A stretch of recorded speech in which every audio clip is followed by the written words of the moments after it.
네, 안녕하세요. 서른일기입니다. 오늘은 이제 금요일이고요. 오늘 하루 모두 고생 많으셨습니다.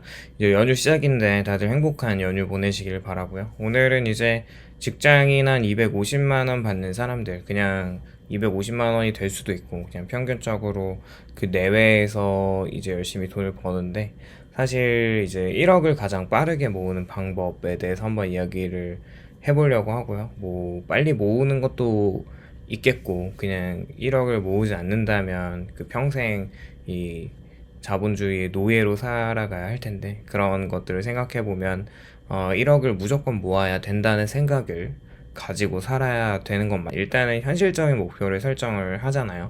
1억 원을 모으는 계획을 짜보면 월에 200만 원 저축을 했을 때 약 4년 2개월이 걸리고요. 이제 월에 500만 원씩 저축을 하면 1년에 8개월, 이제 월에 1000만 원씩 저축을 했을 때 10개월 정도면 1억 원을 달성할 수가 있는데 핵심은 얼마를 매달 꾸준하게 저축을 할 수 있는지가 목표 달성 속도를 결정하고 돈을 더 많이 저축을 한다면 시간이 앞당겨지는 것인데요. 현실적인 월 저축액을 기반으로 계획을 세우는 것이 중요합니다. 물론 우리가 월에 200만 원을 저축하기에는 정말 쉽지가 않을 것 같습니다. 직장인 250만 원 월급이라면 세금을 떼고 220만 원 정도가 남는 건데 그렇다면 우리가 전략을 좀 세워야 되는 거죠. 일단 고정비, 생활비를 극도로 절약하는 방법 중에서 이게 가장 중요하다고 생각을 하거든요. 구체적으로 좀 보면 일단 무조건 주거비를 줄여야 됩니다. 무슨 일이 있더라도 개인적으로 집에 부모님 집에서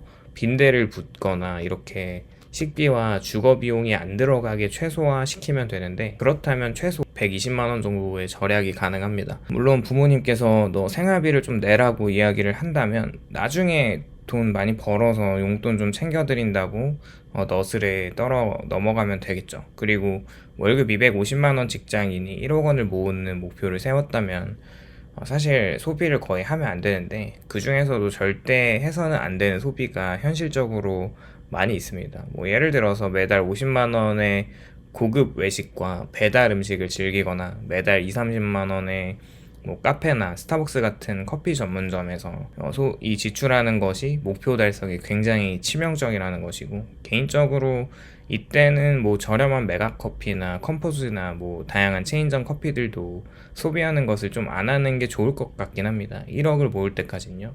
사실 1억 원을 모아가기 위해서 이렇게 달려갈 때 이런 자잘한 소비가 이게 정말 돈을 모으는데 영향을 미칠까? 이게 길게 보면 안 그렇거든요. 개인적으로 하루에 저도 메가커피 2,000원을 소비합니다. 근데 월로 환산하면 이게 6만 원이더라고요. 그걸 12개월로 보니까 36만 원이고 그거를 5년 동안 보니까 180만 원, 10년이면 이제 360만 원을 아낄 수가 있는데 이게 시간이 지날수록 그 완전 아무렇지 않은 소비 그리고 저는 이 360만 원이나 뭐 180만 원이나 기간 동안의 시간이 굉장히 크다고 생각을 합니다. 이때 이 180만 원이 복리로 만나면 그것도 결코 무시할 수 없는 소비임에는 확실하죠. 사실 이 부분은 남자들이라면 그냥 어떤 사람들은 쉽고 어떤 사람들은 소비가 어려울 수 있는 부분이기도 한 것 같은데 그냥 하루에 카누 같은 거 있잖아요. 그런 거 하나 타 먹거나 집에 있는 뭐 커피를 텀블러에 싸서 그냥 마시면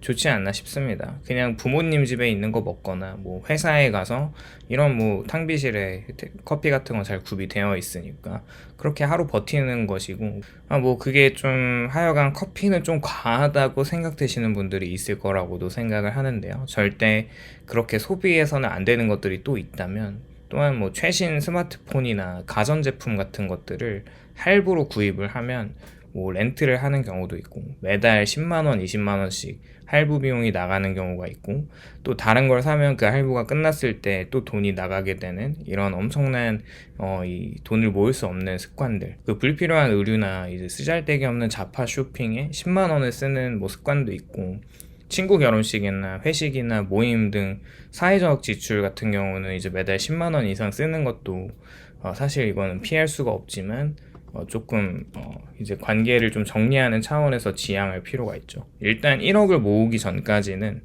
진짜 내가 자본주의의 노예라는 생각을 하면서 살아가면 좋을 것 같습니다. 뭐 옛날에 노예가 진짜 있어서 뭐 이런 인권까지 이렇게 침해받는 노예가 아니라 정말 그냥 이 날것의 그 야생에서 아무것도 갖추지 않는 사람이 이제 파밍을 하는 그런 심정으로 하면 좋을 것 같고요. 그리고 차량 유지비, 뭐 차를 사는 건 말도 안 됩니다.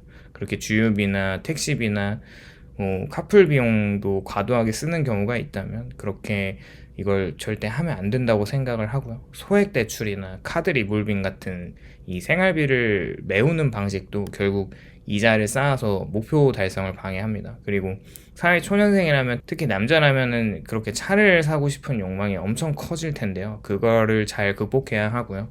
사회 초년생이 만약에 자동차를 구매한다면 단순 구매 비용뿐만 아니라 주유비나 정기검진과 수리비나 세금, 또 감가상각까지 포함해서 5년 동안 평균 2, 3천만 원 이상이 빠져나가는데 월급 200에서 250만 원 수준에서는 30만 원에서 50만 원 이상이 차량 유지에 쓰이는 것이고 차의 값은 시간이 지날수록 절반 이상 가치가 하락하기 때문에 사실상 매달 돈을 쓰면서 동시에 그냥 자산을 꼬라박는 구조가 됩니다. 즉 사회초년생 입장에서는 자동차는 편리함보다 장기적 금전적 부담이 훨씬 큰 소비인 셈이죠.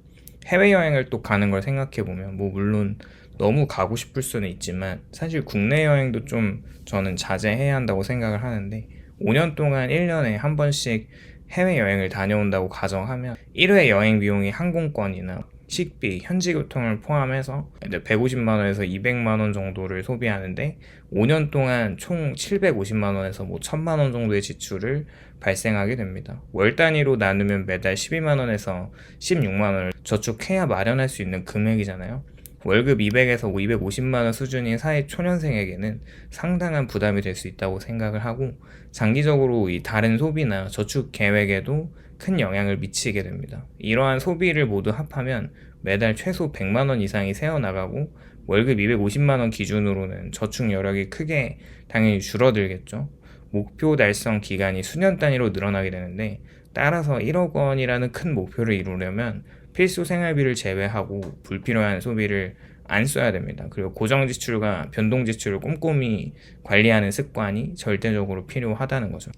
일단 뭐 부모님 집에서 최소한 빌부터서 5년 동안 한 달에 200만 원씩 모을 수 있다면 1억 2천만 원을 모을 수가 있습니다. 엄청 대단한 일이기도 합니다. 그렇게 월급 250만 원 직장인이 최대한 빠른 시기에 1억 원을 모으면 이후 노후 준비를 굉장히 편하게 할 수 있어요. 막말로 추가 저축이 없어도 복리 투자를 활용해서 재정적 안정을 기대할 수가 있죠. 예를 들어 1억 원을 마련한 뒤에 연 8% 수준 복리 수익률로 운용을 하면 1년 뒤에 1억 800만 원이 되고요. 뭐 2년 뒤에는 1억 6,640만 원, 3년 뒤에는 1억 2,597만 원으로 자산이 꾸준하게 증가하는데 이제 그 30년 뒤에는 얼마가 되냐면 1억의 10배 정도 10억 원 이상으로 늘어납니다. 결론적으로는 1억 원을 조기에 확보하고 8% 복리로 투자를 하면 노후까지 추가 저축 없이도 장기적으로 10억 원 이상의 자산을 만들 수 있는데 일단은 그때 뭐 인플레이션을 적용했을 때 대략 뭐 6억 정도로 이렇게 줄어든다고 하더라고요. 실질 가치가. 어쨌거나 생활비와 노후 자금을 동시에 확보할 수 있는 이런 안정적 재정 구조가 형성이 되는 것이고 그래서 30대 1억이 40대 2억보다 훨씬 더 가치 있다고 하는 말이 괜히 있는 게 아니라고 생각을 합니다. 일단 소비를 줄일 수 없는 환경이라면 부업을 하는 것을 추천합니다. 뭐 여러 가지가 있는데 온라인상에서 유튜브나 이 블로그나 파트타임 알바, 뭐 주말 알바 등을 병행하면서 월에 단돈 50만 원 정도만 더 모을 수 있다면 소비에서 부족분을 사용하거나 아니면 그 돈을 더 모을 수 있는 엄청난 현금 흐름이 창출되고요.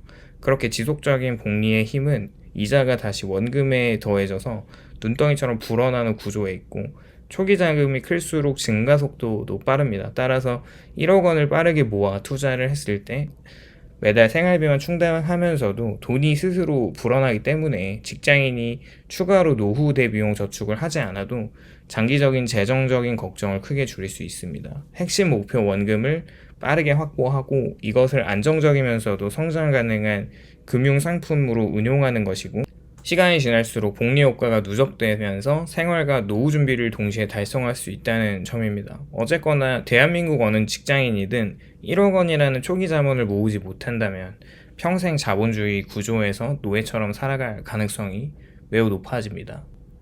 아니, 노예가 확정입니다. 이유가 단순하고요. 자본이 없으면 돈을 벌기 위해서 시간과 노동을 계속 교환해야 하고 매달 고정비와 생활비를 충당하는 것만으로도 손에 남는 여유 자금이 거의 없기 때문에 그렇습니다. 월급의 절반 이상이 월세나 공과금이나 보험이나 교통비나 필수 지출로 나가고 남는 돈도 카드 사용이나 소액 대출로 메우면서 생활을 하다 보면 돈을 굴려서 복리는 복리구조에 참여할 기회가 사라지고요. 즉 돈을 벌기 위해 일하고 빚을 갚고 생활비를 쓰는 반복적인 순환에서 벗어나기가 어렵죠. 게다가 예기치 못한 지출이 발생을 하면 추가 대출이나 카드 사용으로 부채가 늘어나고 이자 부담과 상한 압박에 매달 끌려다니게 됩니다. 자본이 없는 상태에서 노동 외 수익 창출 수단이 제한적이기 때문에 재테크나 투자나 자산 배분 등을 통한 부의 축적이 불가능해집니다. 결국 평생 월급에 의존하면서 부채와 생활비 사이에서 버티는 구조가 지속되고 초기 자본을 확보하지 못한 사람은 자본주의 시스템 속에서 시간을 팔아 생존하는 노예의 상태를 반복하게 되는 거죠. 이렇게 초기 자본 1억 원은 그렇게 단순한 정말 작은 금액이 아니라 노동을 벗어나서 돈을 굴리고 자산이 스스로 불려갈 수 있는 최소한의 이런 자유와 선택권을 만들어주는 돈이라고 생각합니다. 이것을 모으지 못한다면 평생 이렇게 힘들게 살아갈 거는 확실합니다. 오늘은 이렇게 노예 생활에서 벗어나기 위한 1억 원을 가장 빠르게 모으는 방법, 여러 가지 더 방법이 있겠지만 사실 가장 중요한 것은 삶의 태도와 계속 이제 꾸준하게 밀고 나가는 어떤 실행력인 것 같아요. 오늘도 영상 시청해 주셔서 감사드리고요. 공감이 되셨다면 좋아요와 구독을 부탁드립니다. 감사합니다.